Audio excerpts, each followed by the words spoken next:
Rukus Avenue Radio.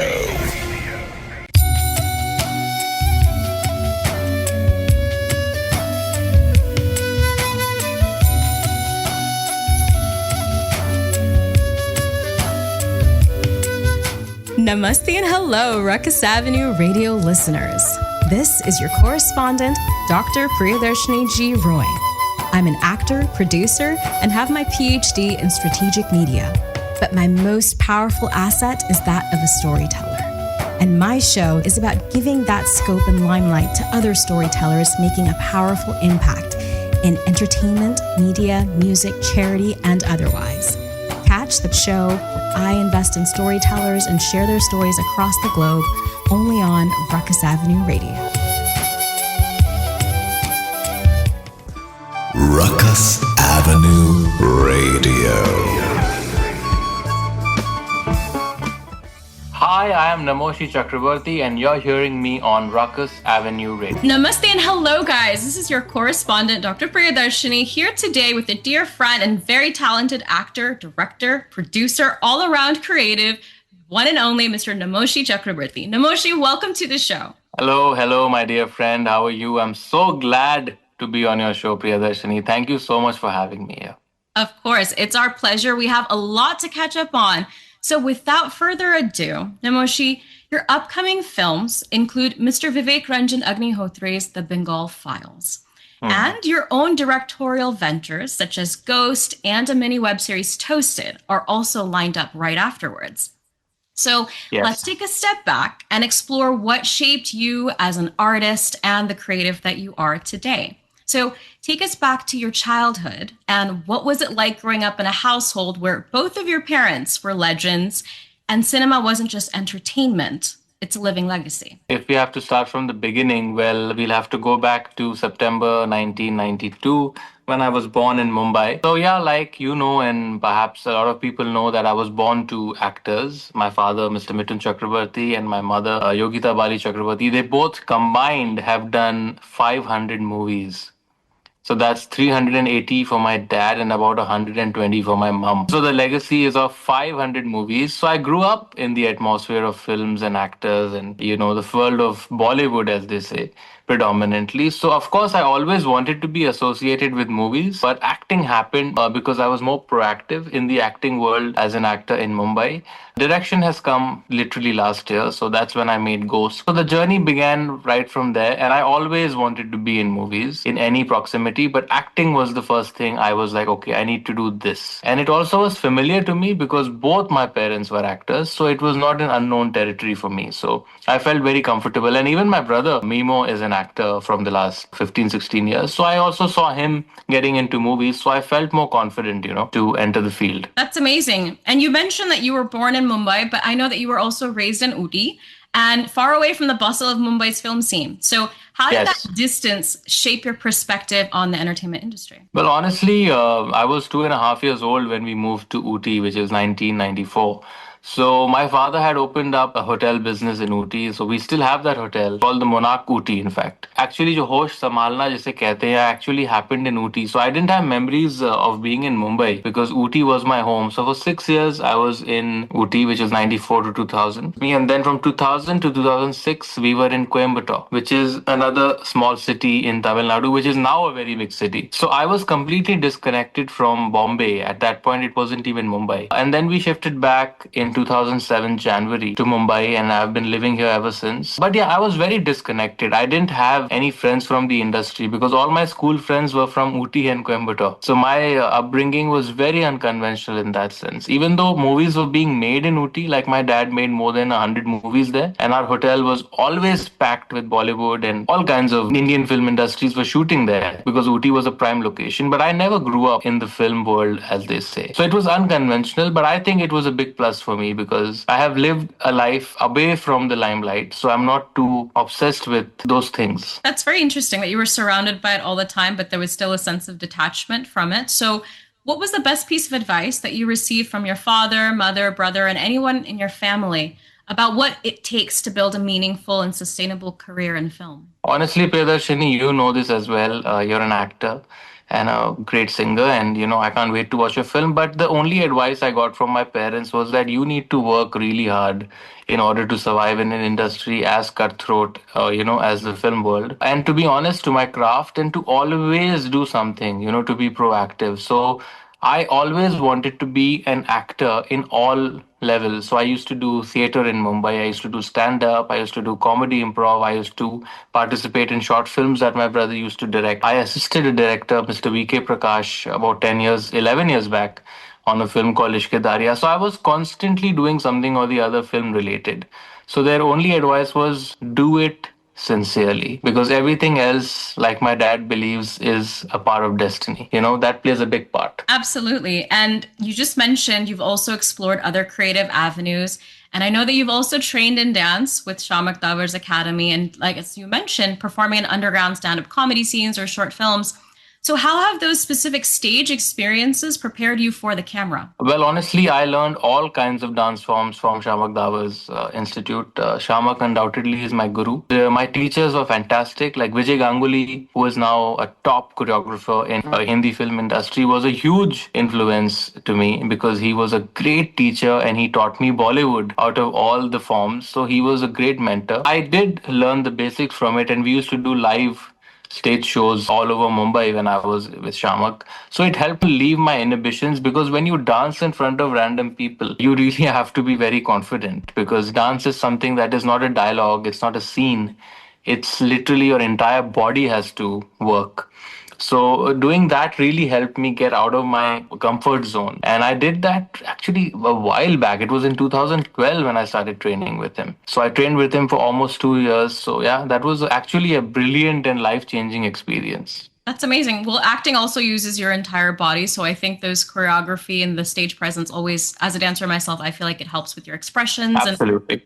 conveying your character beyond words in the script, right? So Yeah. you made your acting debut in Bad Boy. That was your first feature film. And now your Yeah. second feature film is The Bengal Files, which is currently having its North American pre-screenings. Yeah. As a Bengali, what does this film mean to you personally, especially given your roots and your family's cinematic legacy? Well, yeah, I did debut in Bad Boy 2 years ago in 2023. As you mentioned, it was directed by Mr. Rajkumar Santoshi. Though the film was a huge flop, I had a great time working on it, because honestly, at the time the film released, the COVID pandemic had just finished in India and theaters were not doing well, and we barely got a release, to be honest. It was a limited release and the film kind of got sabotaged. But it did really well on OTT and it was a huge hit on YouTube, and I believe it's still on YouTube and Amazon. Coming to Bengal Files, which is now literally touring in your country and very soon in LA as well. It's a very important film, I think, for all the Indians around the world, not just Hindus, I must say this. It's a very important film about the history of India, the way the partition violence happened, the genocide that took place on Direct Action Day. So it's really a very prescient film, and I'm so proud to be associated with such a hard hitting film. Absolutely. As you mentioned, with the title so deeply rooted in both regional and national memory, what kind of narrative are you helping to shape through your character, and how did you prepare for your role? But honestly, I can't reveal much about the character because the film is still, yet to be watched in many cities in America. And it opens in India on the 5th of September. So we are still like 6 weeks away. So it's a very intense character. It's a very challenging role. It's a character that drives the film to a large extent. He's a catalyst, play Gulam in the film. So the prep was pretty super strong. And Vivek sir is a perfectionist. I had to do 2 rounds of auditions to get this part. I didn't get the part because he knew my father or mother. So I had to test for Gulam not once but twice. And on the third meeting, I came to know that I've gotten the part. And then I did workshops with Sir, but not too many because Sir doesn't believe in prepping too much before the shoot. So I did like 3 sittings with him before we went on set. They were more than enough for me because Vivek Sir himself is such a brilliant actor that he made it very easy for me. But it was a very exhausting process because Gulam is very unlike any character I've played before. We can't wait to see it. And you answered my follow-up question of what it was like to work with Vivek ji. But moving into also working with Pallavi ji in this film, as well as your father and your bhabhi, what was it like to share a set with them, or did you have any scenes with them that you're able to share? Well, I can't tell you how much of screen time I have with them, but I can only say is that making this film was actually more interesting than perhaps I'll ever make a film, and I'll tell you why. So we live in Mud Island in Mumbai. It's almost like a countryside place in Mumbai. It's very much away from the hustle and bustle. And to our luck, to me, my dad, and my bhabhi's luck, the entire set of the Bengal Files was a 2 minute drive from where we live. So we used to literally take out our car, take a ride, go straight up to Naval Bagh, and we had reached the location. So it was like literally, going for a walk and you would reach the set. And the entire film was shot in Mumbai. They recreated Bengal and then Murshidabad and all the entire film, all of the 48 days we shot for this film was in Mud Island. So that was like a miracle. And I shot for about 18 days for the Bengal Files. And this was in November, December. So it was a really chilly time to shoot, but I think it really helped the atmosphere. It was a lot of fun. Well, we can't wait to see everyone's different character portrayals that we saw in the teaser. So, moving on into the importance that Bengal has played historically, where it has been a crucible for intellectual thought, political movements, music, literature, and cinema. How do you think this film differs from the typical Bengali portrayal that we see in Hindi cinema today, which is sometimes either stereotypical or comical or mystical? Well, actually, the Bengal Files is a hard-hitting film and it's a very true film. So I just saw the film a few days before Vivek sir and ma'am left for America. Kept a small screening for the cast and crew and I was bowled over by the film. And the depiction is not just of Bengal, it is the depiction of, I would say, every Indian who has lived through the traumas of Direct Action Day and the massacres that have happened in this country.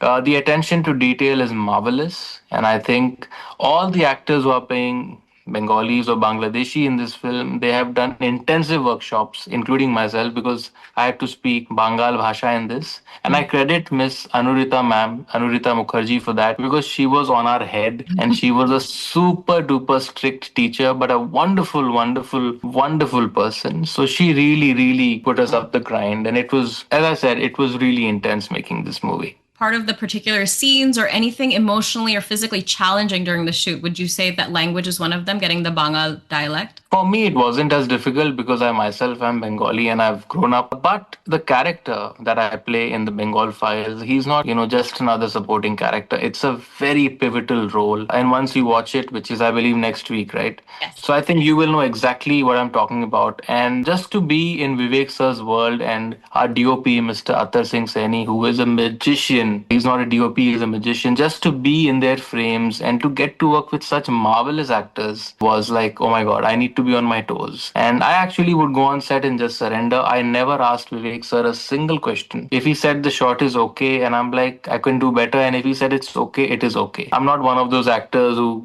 keeps grinding. If the director likes it, he likes it. So I was completely surrendered to Vivek sir's vision. That's amazing. And we've already started seeing some of the audience reactions from the Indian American diaspora. So what feedback or reactions have stood out to you? Well, honestly, it's too early to really, get into a verdict of the film, but the responses are amazing. And my Instagram blew up after the first screening happened in New Jersey. And so many people tagged me saying, we didn't expect you to play such a character, but you have done really well. And they loved the film. I was a bit worried when the film was being shown in America because in my opinion, it's a very hard-hitting film. It's not an easy film to watch. So I wasn't too sure, and it's also a lengthy movie. It's 3.5 hours long. So I was like, I don't know, but the reactions have been overwhelming. And I'm so glad that the people have seen the film for what it is. And even the screenings after that, like in Washington, D.C., and I believe Atlanta is today. So far, the responses have been mind-blowing. And I spoke to Pallavi ma'am about it, and she told me that they have loved the film. That's amazing. And as you know, the Los Angeles screening is coming up on August 2nd. What makes a Hollywood screening particularly meaningful to you? Well, honestly, you know this because you've known me a while, but I actually switch my time between Mumbai and LA. So for me, LA is my second home, and I have literally, been in and out of Los Angeles. I shot Ghost in Los Angeles, But it's a dream come true that my film is being shown in LA, in a city that I absolutely love and admire. So I'm actually pinching myself. As soon as Vivek sir said we are going to Los Angeles, I'm like, oh my God, this is going to be epic. And I'm so glad because my siblings live there too, Ushme and Dishani. So I'm also glad they get to watch it before the world does. Right. So you just brought up Ghost, which, if I'm not incorrect, is your directorial debut and Correct. is also a supernatural thriller, or is a title a metaphor for something deeper? So can you tell us more about Ghost? Well, Ghost is not a supernatural thriller, as the title perhaps insists. It's a romantic drama with a twist. Yeah, it's my directorial debut, and I shot for Ghost in Los Angeles for a good 15-20 days. I wrapped the film in March, actually after the Bengal Files. So it was amazing, and it was a story that I was waiting to tell, and I could not place it anywhere else in the world but in LA and Mumbai, the two cities that I have partially lived the most in. So it's a very intense love story with a very shocking twist. So yeah. Last year on your birthday, you announced this directorial debut under your home production banner, Myron Movies. So what inspired Correct. you to take this leap from an actor to a producer role at this early stage of your journey? You know, the thing is, very honestly, the Hindi film industry, a lot of people, like even like successful filmmakers, they don't really like to make original stories. There are very few Vivek Agnihotris who dare to make movies like the Bengal Files. Most people here prefer remakes, or they like to rip off films, or they pick up series and make into films. So Ghost was an original story. So whoever I used to pitch the film to, like to direct it, they would have suggestions that were not in sync with my vision while writing it. So I made a decision to direct it myself because I had assisted VKP on one film. So I had experience, and also because I didn't have the budget to shoot in Los Angeles, I shot most of my film in my iPhone. So it's an experimental feature film, and I only knew that only I can justify it because the people here, mostly in Mumbai, really don't understand original stories much. They actually prefer remakes. So I was like, might as well do it on my own. The tagline of your production house is "We believe in stories for all." So what kind of creative vision do you have and you hope to bring through your production house in the years ahead? Well, Myron stands for the first name initials of my entire family. So it's Mithun, Mimo, Madalsa, Yogita, Remo, Namoshi, and Dishani, the seven of us. So we have made 4 short films till now, out of which 2 have released. So our first ever production was a film called Bahara Chaman Prakash, which had me, Amol Gupte, and Himani Chawla, and it was directed by Aniket Dabbas. It was a story about a young man coming out to his father. He's a closeted gay man. So our very first film was about an LGBTQ character. Our second short film was Titli, which had Padma Damodaran, Arpita Srivastava, some wonderful actors, directed by Swapnil Raje, which was about racism in India. So we have tried to make films about every problem or every theme that India has or the world has. So we have tried to make movies about inclusivity, acceptance, and about taboos in the society. You have a mini series called Toasted coming up, which you're also including your family in, where your mother is returning to the screen after 40 years, Yes. and you are going to be directing her. So tell us more about that and what it's like directing your own parents. Well, I've just finished writing Toasted, and I'm also directing the series. It's the first time I'm directing a short format. It's a mini web series by my production, Myron Movies. So Toasted basically is romantic comedy, so to say, and my parents are acting together in the same frame after 38 years. Well, my dad is still active. You'll see him in Bengal Files next week, but my mom hasn't faced the camera in 38 years. So it was a huge challenge for me to get my mom out of her comfort zone and to say, can you please do this for me? And she very sweetly said yes. So yeah, it's a comeback with Toasted. I haven't directed them yet because we haven't shot the show yet. We start in November. But so far, the writing process has been pretty fascinating. That's wonderful. So moving forward for your long-term vision, do you feel a sense of responsibility to carry forward the Chakraborty legacy, or are you more focused on building something distinct and uniquely yours with Myron? Well, honestly, Priyadarshini, there is no such thing as legacy in a creative field, because if I had to do movies, like people ask me, right, how will you live up to Mithun Das' legacy? I always tell them I'm not going to do Disco Dancer or Agnipath or Pyar Jhukta Nahi. So I'm going to be a very new person in the family, in the bloodline. So I want to make my own legacy, if there is any such thing in today's times, because I think in today's times stars don't exist. It's only actors, because the social media world and the TikTok world, people have become celebrities sitting at home. So today people are not fascinated with actors as they used to be in my dad's era. So it's very difficult to be as memorable or as popular as actors used to be. So I'm just hoping I can make my own niche by doing films like Bengal Files, by making movies like Ghost, a show like Toasted, and there's another film that I'm working on as an actor, which I will talk to you soon about. So I'm very happy in my own space. I don't take the pressures of legacy. I don't think anybody should take the pressure of legacy. I think having your own identity is not just a proud moment for yourself, but for your family as well, to take forward in your own different way with your own unique talents. So, what do you think would make your family the most proud in cinema or otherwise for you? Well, I think what they really like about me is that even though I'm not like trying to say my siblings haven't done it, but I'm the only child in the family who has gone out in a city like Mumbai. I call this city a jungle, and I've gone and stood in line and done auditions way before I got my first film, way before Bad Boy. And I have tried to get work on my own. There have been times where I stood in line for hours and I've been called after 3 hours because when I stepped out, to make my own name, I never used my father's name ever. So I used to be any other random boy in Mumbai who wanted to be an actor. So I've gone through that process 3 years before I got Bad Boy. So they had seen me, go out there and look for work. So they have a certain respect in that sense. Also, what they like about me is that I'm very proactive. So if I'm not doing, let's say, 5 films a year, I will write something like I did with Ghost, go to LA, shoot the entire film in a guerrilla style on my iPhone, come back and complete it. So they like how proactive I am about my field. I think that's one thing that they are very happy about so far. That you diversify your creative hats and are able to always continuously work on your craft. So I think that's amazing. And I look forward to all the great work that you're doing, Namashi. Do you have a last message for our audiences and something that speaks to the heart for the Bengal Files, maybe in Bengali or Hindi? Bengal Files is a film that is very close to my heart. And I'm so proud of this film. Having watched it, I can tell you that it's going to be a Hindi film like none other. And I think not just Bengali people or people from India, any person in the world who is concerned about what happens to people should not